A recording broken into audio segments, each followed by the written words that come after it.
ولا تكونوا كالذين نسوا الله فأنساهم أنفسهم أولئك هم الفاسقون. لا يستوي أصحاب النار وأصحاب الجنة، أصحاب الجنة هم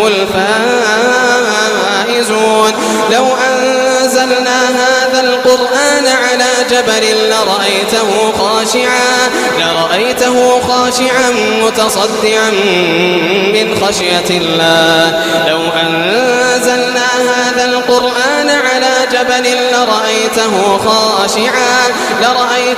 خاشعا متصدعا من خشية الله. وتلك الأمثال نضربها للناس لعلهم يتفكرون.